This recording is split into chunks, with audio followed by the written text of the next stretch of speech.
700 বছর আগের ঘটনা, খুব মর্মস্পর্শী ঘটনা। 700 বছর আগে কাশীতে, বারাণসীতে এই ঘটনা ঘটেছিল। একটু ধ্যান দিতে হবে, যদিও বিলম্ব হয়েছে, ক্ষমা চাওয়া ছাড়া উপায় নেই। সে মানিকগঞ্জ থেকে এখানে আসা, ফেরির সমস্যা, রাস্তার সমস্যা, একটু কৃপা করুন, ক্ষমা সুন্দর দৃষ্টিতে নিন। তো কাশীতে, বারাণসীতে আসছেন একজন যার 100 ঘোড়ার গাড়িতে ওই 100 গাড়ি শাস্ত্র। তিনি দিগ্বিজয়ী মহাপণ্ডিত, ইতিহাস খ্যাত পণ্ডিত, সমগ্র শাস্ত্রে যার ব্যুৎপত্তিগত জ্ঞান। এনার নাম শ্রী পদ্মনাভচারীজি। পদ্মনাভচারীজি ইনি শিশুকালেই বিদ্যা বৈদুষ্যের দ্বারা ভাগবতী সরস্বতীর কৃপা পেয়েছিলেন। থাক বাবা, কার কৃপা পেয়েছিলেন? ভাগবতী সরস্বতীর। মা বলেছিলেন, তোর মধ্যে সমস্ত বিদ্যার স্ফুরণ হবে, সমগ্র পৃথিবীতে তোর পাণ্ডিত্য বিজয় গৌরবে উড্ডীয়ন হবে পতাকা। কারো কাছে তুই শাস্ত্রে পরাজিত হবি না, সমগ্র শাস্ত্র স্বাভাবিক প্রকাশ হবে তোর মধ্যে। সরস্বতীর বরপুত্র, ইতিহাস খ্যাত পণ্ডিত, ভারতের দিগ্বিজয়ী শ্রী পদ্মনাভচারীজি।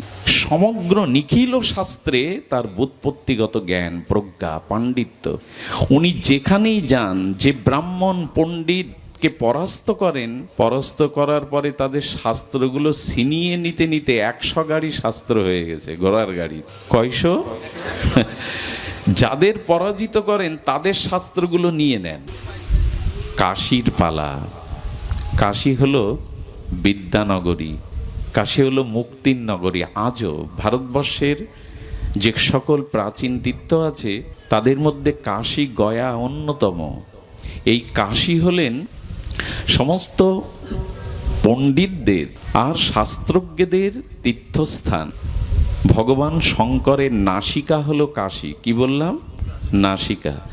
নাকের সাথে মান সম্মানের আবার একটা সম্পর্ক আছে। নাক কাটা গেলে সম্মান চাই, সম্মান যাওয়া মানে নাক কাটা যাওয়া, এরকম বলে না?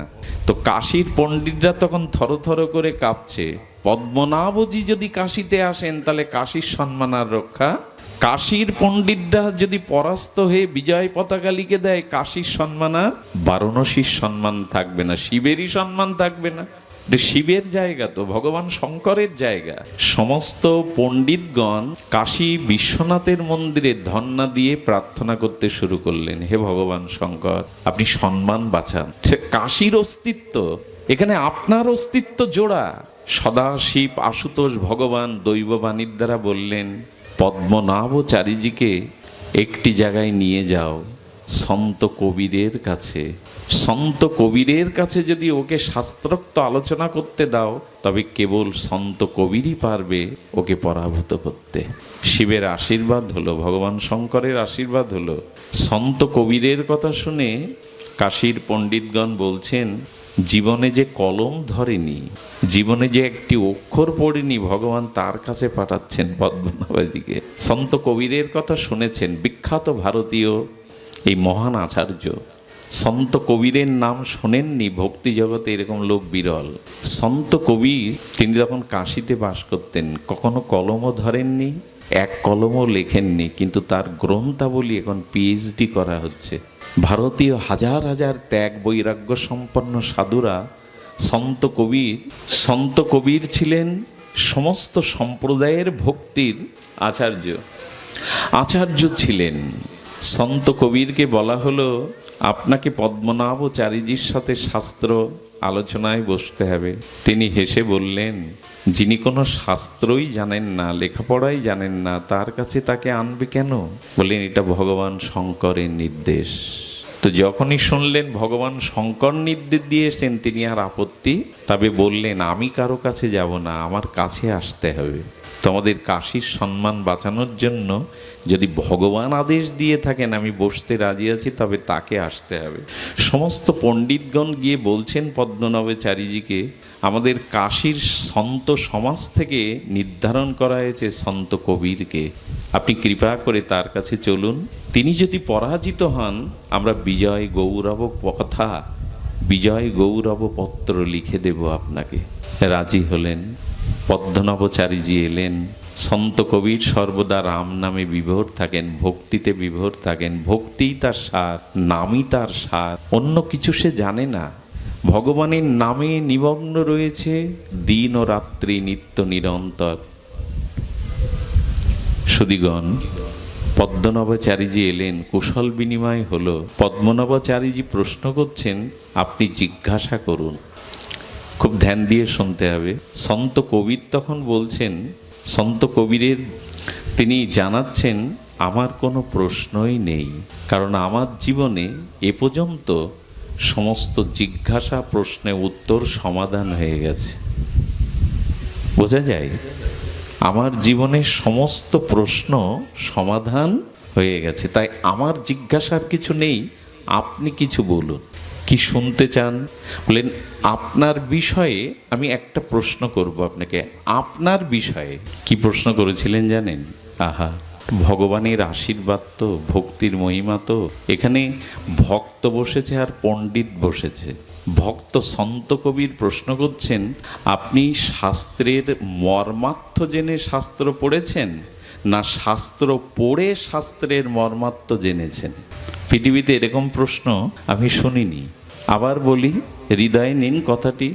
আপনি শাস্ত্রের মর্মার্থ জেনে শাস্ত্র পড়েছেন, না শাস্ত্র পড়ে শাস্ত্রের মর্মাত্ম জেনেছেন? কোনটা? কি বলবো আপনাদের, 2 মিনিট নীরব থাকলেন পদ্মনাভাচারীজি। সরস্বতীকে স্মরণ করছেন, এরকম প্রশ্ন জীবনে তো আসেনি মা। আমি অর্থ জেনে শাস্ত্র পড়েছি, না শাস্ত্র পড়ে অর্থ জেনেছি? 2 মিনিট নীরব থাকলেন, ওনার দিকে তাকিয়ে দেখলেন উনি সাধারণ নন, অনুভব বেদ্য সাধু। পণ্ডিত্য জানা আছে তো লক্ষণ। উনি তখন বিচার করছেন নিজের মধ্যেই নীরবে। শাস্ত্রের অর্থ জেনে শাস্ত্র পড়া মানে কি? শাস্ত্র ও নিখিল শাস্ত্রের অর্থ হলো ভগবানে যাতে প্রেম ভক্তি হয়, সেটা তো আমার হয়নি, তাই আমি জেনে শাস্ত্র পড়িনি। আর শাস্ত্র পড়ে শাস্ত্রের অর্থও জানাই। শাস্ত্র পড়ে যে অর্থটা পাওয়া যায় সেটা হলো ভগবানকে ভালোবাসো, ভগবানের প্রতি অনুরাগ দাও, ভগবানের ভজন করো। এর দুটোই আমার জীবনে আসেনি। আমি পণ্ডিত হয়েছি, দিগ্বিজয়ী হয়েছি, কিন্তু ভগবানে আমার প্রেম হয়নি, ভক্তি হয়নি। নীরবে থেকে তখন বলছেন, ক্ষমা করুন, আমি শাস্ত্রের অর্থ জেনেও শাস্ত্র পড়িনি, আর শাস্ত্র পাঠ করেও শাস্ত্রের অর্থ জানিনি। আমার প্রেম হয়নি, ভক্তি হয়নি, ভগবানে অনুরাগ হয়নি। সঙ্গে সঙ্গে বললেন, শাস্ত্রের মূল বিষয় হলো ভগবানের নামের প্রতি, তার রূপের প্রতি, তার অনন্ত মাধুর্যের প্রতি প্রেম হওয়া। বাবা, সমস্ত আচ্ছা, পঞ্জিকায় লেখা আছে এবছর এতটা জল হবে, বৃষ্টি হবে। পঞ্জিকা নিংড়ালে একটা বৃষ্টি পাওয়া যাবে? যাই কি? শুধু পড়েই কি হয়? পাণ্ডিত্য অর্জন করেই কি হয়? হয় না। ভগবানে অনুরাগ কই, প্রীতি কই? ভগবান কি শব্দ ভালোবাসেন? ভগবান কি পাণ্ডিত্য ভালোবাসেন? আচ্ছা, তোদলা ছেলের কথা মার ভালো লাগে না? নিজের গর্ভধারিণী মার ভালো লাগে কি না? সন্তান যদি তোদলাও হয়, মায়ের কাছে ওটা সবার থেকে মধুর মনে হয়। কেন জানেন? সন্তানের প্রতি মায়ের অনুরাগ আছে বলে। আচ্ছা, পূর্ণ পূর্ণিমার দিন একটা মা সন্তান প্রসব করেছেন। সন্তানটা কুৎসিত, কদাকার, বিকালাঙ্গ। সেদিন আবার পূর্ণিমার রাত, ফাল্গুনী পূর্ণিমা বা শারদ পূর্ণিমা। পাড়া প্রতিবেশী নিয়ে এসে যদি বলে, ওলো তো ছেলের মুখটা তো কালো, কদাকার, আর আকাশের চাঁদটা কত সুন্দর, এ কথা মা মেনে নেবে? কথাটা বুঝতে পারেননি। কোনো মা গর্ভের সন্তান কুৎসিত, কদাকার, কালো হয়েছে, কোনো প্রতিবেশী যদি বলে তোমার সন্তানের মুখটা কালো, সুন্দর হলো আকাশের চাঁদ, এটা গর্ভধারিণী মা মানবে তো? মা বলবে আকাশের কোটি চাঁদের থেকে আমার খোকার মুখ সুন্দর। কেন বলবে জানেন? বলবে গর্ভে ধারণ করেছেন, ভালোবাসা অনুরাগের কারণে বলবে আকাশের চাঁদের থেকে আমার খোকার মুখ আরো সুন্দর। একটা জিনিস বলি, ভালো না বাসলে কারো সৌন্দর্যকে উপলব্ধি করতে পারবেন না। কাউকে যদি ভালো না বাসেন, নিঃস্বার্থ ভালো না বাসেন, তাহলে তার মধ্যে যে গুণ, সৌন্দর্য কোনোদিন আপনি খুঁজে পাবেন না। বিপরীতে শুনে নিন, যেখানে ভালোবাসা নেই সেখানে হাজার গুণের সমাহার থাকলেও তার মধ্যে কোনো গুণ আপনি খুঁজে পাবেন না। আবার বলি, কারো প্রতি হৃদয়ের উচ্ছ্বারিত অনুরাগ বা ভালোবাসা যদি থাকে, সে গুণহীন হলেও তার মধ্যে গুণ খুঁজে পাবেন, সৌন্দর্য খুঁজে পাবেন। কিন্তু যদি ভালোবাসা অনুরাগ না থাকে, তবে অনেক গুণের সমাহার থাকলেও তার মধ্যে কোনো গুণ আপনি খুঁজে পাবেন না। কিছু মনে নেবেন না, একটা জাগতিক দৃষ্টান্ত যদি দেই, অপরাধ ক্ষমা করে দিয়েন। ঘরে সুন্দরী বিবাহিত ধর্মত পত্নী আছে, স্ত্রী আছে, সুন্দরী যৌবনাবতী, কিন্তু সেই পুরুষটাই কোন দূরের কদাকার কালো কুৎসিত একটা নারীর মোহে এই স্ত্রীকেই ভালোবাসে না, সংসার উদাস হয়ে গেল। তিনি কিন্তু তার স্ত্রীর মতো সুন্দরী নন, গুণও নাই, কিন্তু ওই কালো কুৎসিত রমণীর মধ্যে উনি ভালোবাসার কারণে কি খুঁজে পেয়েছেন যে ওনার এই স্ত্রীকেই ত্যাগ করলেন। হয় কিনা এসব? বাস্তবে হয় কিনা সমাজে? ওই কুৎসিত স্ত্রীর মধ্যে তিনি এত আবেগ খুঁজে পান যে তার ধর্মপত্নীর প্রতি তার গুণ আরোপ হয় না। পুরনো দিনের গানগুলো তো এখন বাজে না। শ্রদ্ধেয় মানবেন্দ্র মুখোপাধ্যায়ের একটা গান আমি খুব শুনতাম, প্রিয়ার কি রূপ সেই জানে যে কখনো ভালোবাসে। প্রিয়ার কি রূপ সেই জানে যে কখনো ভালোবাসে। ভগবানকে ভালোবাসি তো, তার প্রতি অনুরাগটা আছে তো। এই পণ্ডিত কি করলেন জানেন? পদ্মনাভাচারীজি, উনি সকালে এক বৃক্ষের তলে বসে চিন্তা করছেন, এরকম কেন হলো, এরকম কেন হলো।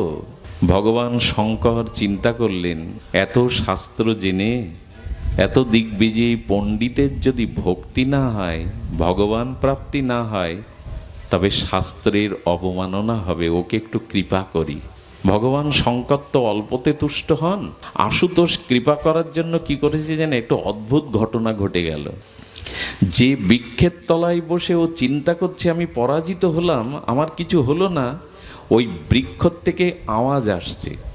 আমি গল্প শোনাতে বসিনি এত রাত্রে, আওয়াজটা ভগবান শঙ্করের কৃপায় ওকে শোনাচ্ছে কৃপা করবে বলে। ওই বৃক্ষের মধ্যে কিছু প্রেতাত্মা বা পিশাচী আত্মা বসে গল্প করছে। বললেন, এই ডালটাতে কেউ যেন না বসে। বলে, কেন? আমাদের জায়গা হচ্ছে না, ওই ডালটা, ওই শাখায় বসবো না কেন? বললো, ওই শাখা রিজার্ভ করা আছে একজনের জন্য। বললো, কার জন্য? বললো, ওই নিচে বসে যে পণ্ডিত আছে পদ্মনাভা, ও মোরে পিশাচী হবে আর এই ডালে ভর করবে, ওই জন্য ওর জন্য ডাল রাখা। বলছি, কোনো পণ্ডিত যদি এরকম কথা শোনে, উনি কান পেতেছেন কি বলে। তখন ওই যে পিশাচীগুলো বলছেন, এই ডালটা, এই শাখাটা ওর জন্য, মরবে, মরে পিশাচী হয়ে এই ডালটাই ও বাস করবে। আরেকজন বলছেন, অত বড় পণ্ডিত, দিগ্বিজয়ী পণ্ডিত, মরে পিশাচী হবে কেন? বলেন, কত ব্রাহ্মণকে, কত ভক্তকে কষ্ট দিয়েছে জানো?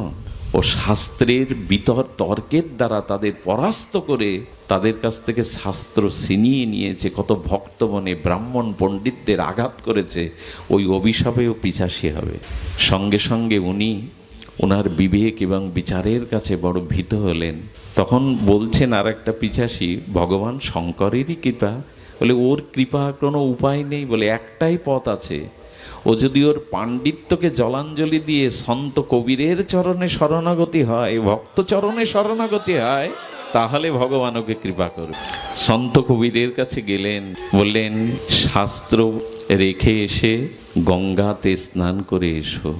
গঙ্গাতে স্নান করার পরেই ভগবানের দিব্য নাম সঞ্চারিত করলেন। পদ্মনাভচারীজি পাণ্ডিত্য থেকে শুদ্ধ ভক্তে রূপান্তরিত হলেন।